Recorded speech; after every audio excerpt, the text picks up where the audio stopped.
우리나라의 가속노화, 이런 새로운 개념을 알리고 계신 분이 있습니다. 현재 우리나라의 불안정한 사회가 한국인들의 가속노화에 어떤 영향을 끼치고 있는지 정의원 서울 아산병원 노년내과 교수님의 의견 들어보도록 하겠습니다. 전화로 연결되어 있습니다. 안녕하세요. 네, 안녕하세요. 정의원입니다. 교수님, 네. 이 가속노화란 게 일단 말 네. 그대로 빨리 폭삭 늙는다, 뭐 이런 말이에요. 예, 이게 노화의 생물학적인 메커니즘을 마치 우리가 너튜브 비디오 볼 때 배속 재생하는 것과 비슷하게 예, 노화의 과정을 빠르게 배속 재생한다라고 이해를 하시면 되겠고, 예, 그럼 이게 무슨 일을 가지고 오느냐? 결과적으로는 더 아픈 노년을 보낼 가능성이 높아지고, 예. 또 여러 가지 만성 질환들이 도래하는 시점이 더 이른 나이로 땡겨지는 겁니다. 예, 근데 이 가속노화라는 게 그러면 어떤 것들이 만드느냐를 예, 보게 예. 되면, 예, 사실은 이제 생활 습관, 그러니까 나의 식사, 운동, 수면, 스트레스, 술, 담배 이런 것들이 노화 궤적에서 한 70% 정도를 차지를 하고요. 예.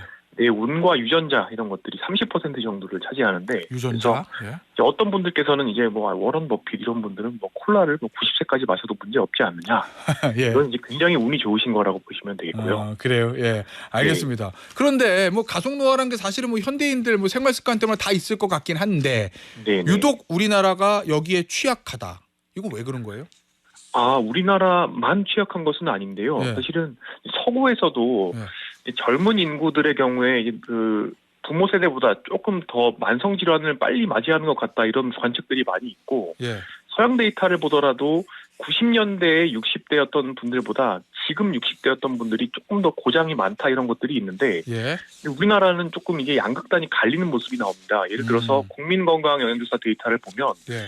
우리나라 노년의 건강 상태는 지난 20년 동안 점진적으로 개선이 되어 왔습니다. 기대 수명, 건강 수명도 계속 늘고 있고요. 그런데 안타깝게도 젊은 세대, 그러니까 20대부터 40대 후반까지 성인의 경우에는 특정 시점에 도달했을 때, 특정 나이에 도달했을 때 보유하게 되는 만성 질환, 특히 예. 이 노화 속도와 밀접한 관련이 있는 비만, 당뇨, 고지혈증 같은 이런 생활습관병들의 개수가 훨씬 늘고 있고요. 예. 또 식습관이나 운동 패턴도 나빠지는 추세여서 사실은 이제 제가 관찰했던 것은 이제 지금 젊은 세대가 부모 세대보다 가난한 첫 세대가 될 걸로 많은 분들이 생각을 하시는데, 예. 제가 봤던 거는 우리나라 같은 경우에는 이제 부모 세대보다 처음으로 더 건강하지 못한 또 세대가 될 가능성이 있다는 겁니다. 정말요? 와. 네, 근데 이게 우리나라가 역시, 예. 특히 이제 가속 사회라고도 보거든요. 그러니까 아. 가속 사회이면서 저는 또 압력솥 사회라고도 보는데, 예. 사실 우리나라가 굉장히 빠른 고속 성장을 경험했고, 사회 분위기도 굉장히 경쟁적이고요. 예. 또 일하는 시간도 굉장히 길고, 또 출퇴근 시간도 거의 전 세계 최고 수준이고요. 예. 이런 것들에다가 이제 수도권 집중이 또 더해지면서 굉장히 젊은 사람들의 특히 이제 스트레스가 많이 가해지는 상황이고요. 예. 여기에 이제 60년대부터 80년대까지 특히 굉장히 빠른 속도로 우리나라가 성장하면서 예. 우리나라의 뿌리 깊은 우상향 마인드셋이 있는 것 같습니다. 그래서 뭐 그렇죠. 예. 네, 그래서 나에게 주어진 가처분 시간을 사실은 우리가 두 가지로 쓸 수 있죠. 크게 보면 내가 성장하고 일하는 데 쓸 수가 있고, 예. 또 반대로 이제 쉬거나 자기 돌봄을 하는 데 쓸 수가 있습니다. 근데 이제 우리 사회의 분위기 자체는 이렇게 자기 돌봄을 챙기는 것 자체를 좀 이기적인 걸로 보는 모습들이 있고, 최근에도 이제 기성세대와 MZ세대의 갈등들이 직장에서 이런 모습들이 많이 나오게 되는데, 예. 이제 100세 시대를 살게 되면서 자기 돌봄을 그때그때 계속 챙겨주는 게 결국에는 이제 노화 관리에는 필요한 것인데, 이런 것들이 우리나라에서는 아직까지 좀 이기적인 모습으로 이렇게 보고 있고, 예. 일을 열심히 하지 않는다, 이렇게 생각을 하는 분위기가 있는 것이죠. 그래서 자기 돌봄이 결국에는 건강 관리의 기본이 된다는 건데, 이 자기 돌봄이 좀 어려운 사회다, 이런 것들이 있습니다. 교수님, 이 어디 아파서 병원 가면은 의사 선생님들이 공통적으로 하는 말씀이 술 그만 드시고 담배 끊으세요잖아요. 네, 맞습니다. 이 노화에도 술은 안 좋은 거죠. 예. 예, 맞습니다. 술, 담배 다 이제 그 가속 노화에 직접적인 영향을 주게 되는데요. 예.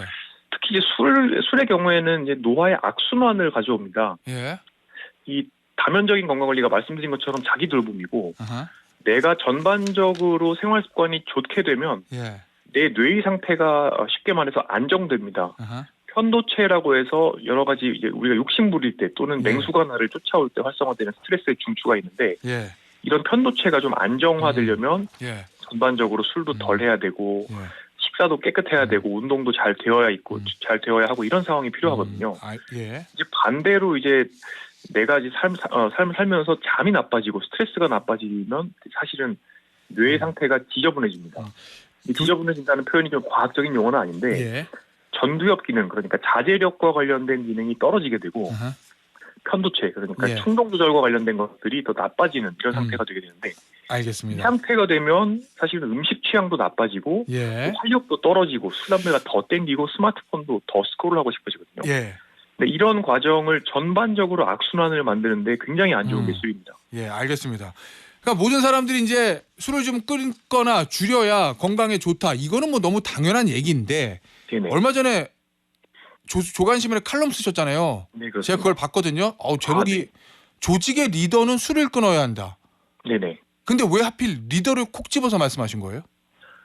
사실은 더 영향을 주는 사람이 많고 내가 예. 높은 자리에 있고 내가 줄 수 있는 영향력이 크면 클수록 나의 전두엽 기능을 잘 관리를 해야 되거든요. 음흠. 왜 그러냐면 내가 하는 의사결정 하나하나가 결국에 파급력이 커지는 거기 때문에 그렇습니다. 그래서 그렇죠. 저 같은 경우에는 특히 뭐 기업에 강연을 가거나 하면 예. 윗분들일수록 더 수신을 잘 하셔야 됩니다. 항상 강조를 하게 되는데요. 올바른 판단을 위해서. 네, 그런데 알코올이 사실은 뇌 독입니다. 예. 유기용맥, 그러니까 본드하고 거의 비슷하게 뇌를 녹이는데요. 본드요? 옛날에는 예. 정말 뭐 엄청나게 많은 양의 술을 마셔야만 뭐 알코올성 치매가 된다. 예. 이런 식으로 생각을 했는데 어허. 요즘에는 이제 영상 기법들이 좋아지면서 예. 내가 얼만큼 평소에 술을 마시는지 또는 지금까지 내가 마셔온 술의 양이 얼마나 되는지와 나의 뇌 노화 정도를 비교 분석할 수 있는 기법들이 이제 나오면서 예. 정말 옛날 생각했던 것보다 훨씬 더 적게 술을 마셔도 이게 거의 다이렉트하게 뇌에 노화 영향을 준다 이런 것들을 알게 되었고요. 특히 의사결정하는 데 필요한 전두엽, 그다음에 예. 기억력과 관련된 해마 이런 데에 즉각적인 영향을 준다 이런 예. 것들이 알려져 있는데 예. 결과적으로 내가 지금까지 먹은 술의 양이 나의 전반적인 의사결정 능력, 기억력 이런 것과 직결된다는 것이고요. 그러면 술을 계속 먹게 되면 어떻게 되느냐? 특히 고위험 음주를 하는 사람의 경우에는 고위험 전두엽 음주요? 기능이 떨어진다는 것이 예. 첫 번째 복잡한 사안을 제대로 이해하는 능력이 떨어집니다. 그다음에 전반적으로 두뇌에도 스트레스 레벨이 증가되면서 예. 말씀드린 편도체 기능이 이제 올라오기 때문에 충동 조절 기능이 떨어지기 때문에 예. 쉽게 이제 경로 대노하는 모습을 보일 가능성이 높아지게 되고 어허. 또 이런 것들 때문에 이제 앞뒤가 또 기억력이 떨어지기 때문에 앞뒤가 맞지 않는 의사결정이 많아지고 조변 섞여 할 가능성이 높아지고요. 예. 게다가 사실은 리더가 되면 스트레스가 기본적으로 많죠. 그렇죠. 근데 알코올이 또 수면의 질을 심각하게 떨어뜨리게 됩니다. 예. 술 마시고 자게 되면 같은 시간을 자도 뇌가 휴식을 취하지 못하게 되고 어허. 그러면 다음날 스트레스 호르몬 수치가 더 올라갑니다. 예. 이런 것들이 악순환되면서 뇌가 계속 스트레스를 받게 되는 건데 예. 이렇게 술 마시고 자고가 반복되면 계속해서 사실은 잠을 안 자는 수면 박탈 상태랑 비슷한 뇌의 구조가 만들어지는데 예. 그래서 판단력, 집중력, 기억력이 다 떨어지고 여기다가 이제 스트레스 호르몬이 혈압도 올리고 혈당도 올리고 내 몸으로 들어온 에너지를 뱃살로 저장하고 대사질환도 나쁘게 만드는데 예. 대사질환도 나빠지게 되면 혈관 건강이 나빠지면서 어허. 뇌의 혈류가 또 나빠집니다. 그래서 예.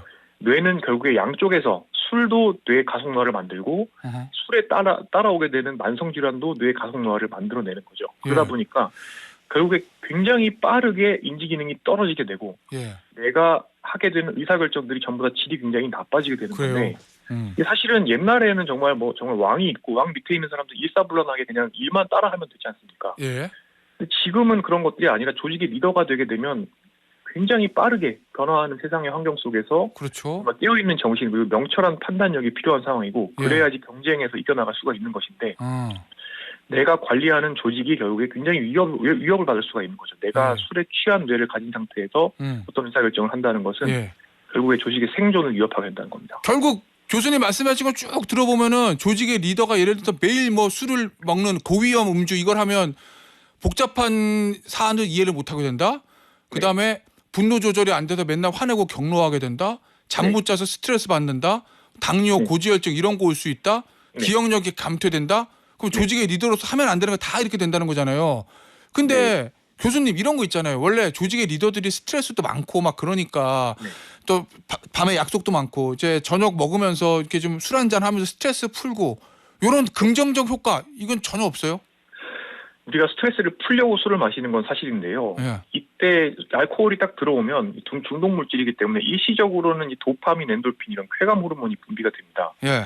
근데 이것은 본질적으로 일시적인 마취라고 보시면 되고요. 아. 사람의 도파민 회로가 어떻게 설정이 되어 있냐면 예. 처음에 내가 중독 물질을 경험을 하면 그때는 즐거운 부분이 큽니다. 근데 이게 혈중 알코올 농도가 떨어질 때는 또 불쾌한 부분이 생겨납니다. 반대급부가 있습니다. 근데 반복적으로 술이나 또는 뭐 코카인, 마약을 사용하게 되면 점차 내성이라는 게 생기기 때문에 즐거운 부분의 면적이 점점 줄고 근데 기대한 만큼 또 즐겁지가 않기 때문에 예. 불쾌감은 점점 증폭이 됩니다. 알겠. 그래서 실제로 알코올 중독자건 도박 중독자건 마약 중독자건 연구를 해보면 예. 그 사람들이 스트레스 반응, 그러니까 수면 우울, 불안장애 이런 것들이 더 증가되어 있고 또 알겠습니다. 혈중 스트레스 호르몬 농도를 측정을 해본다 예. 하더라도 오히려 이렇게 중독이 되게 되면 내 몸에 스트레스 호르몬이 증가되어 있는 겁니다. 나아가서 예. 알코올은 특히 그 자체가 원래는 내 몸의 독극물입니다. 어허. 그래서 들어오게 되면은 생리학적인 스트레스를 주는데 예. 실제로 소주 한 2병 정도의 알코올이 우리 몸에 들어오면 굉장히 큰 폭의 스트레스 호르몬 스파이크가 생기게 되거든요. 예. 그래서 많은 사람들께서 스트레스 풀려고 술을 마시는데 왜 시비를 거냐 이렇게 말씀하시지만 사실은 나한테 더 큰 스트레스를 주게 되는 겁니다. 알겠습니다. 교수님, 요 마지막 네. 주제인데요. 네. 옥스퍼드 대학이 올해의 단어 이게 고른 게 뇌썩음 이러던데 이게 보니까 현대인이 SNS에 중독된 모습을 상징하는 단어라 이렇게 설명되어 있거든요. 네, 그렇습니다. SNS 많이들 하시잖아요. 네. 맨날 뭐 별그램 사진 보고 네. 뭐 얼굴책에다 글 올리고 네네. 너튜브에 영상 보고 쇼츠 보고 맨날 이러고 있으면 진짜 네. 뇌가 썩어요? 네, 굉장히 이게 잘 만든 단어라고 생각합니다. 그래요? SNS를 사용하거나 특히 쇼폼 비디오 보거나 이런 것들은 예. 이 인간 두뇌 활동을 두 가지로 나눠봤을 때 이게 수동적 인지 활동에 해당한다고 볼 수 있습니다. 예. 이런 꿀잼 활동들은 이런 활동을 할 때는 이제 뇌가 자동적 처리를 하게 되는데 사실 뇌가 별로 노력을 하지 않는 상황입니다. 근데 이와 다른 활동이 적극적인 인지 활동이라는 게 있습니다. 예. 독서를 한다거나 글쓰기를 한다거나 외국어 공부를 한다거나 악기 예. 연습을 한다거나 약간 노잼 활동이죠.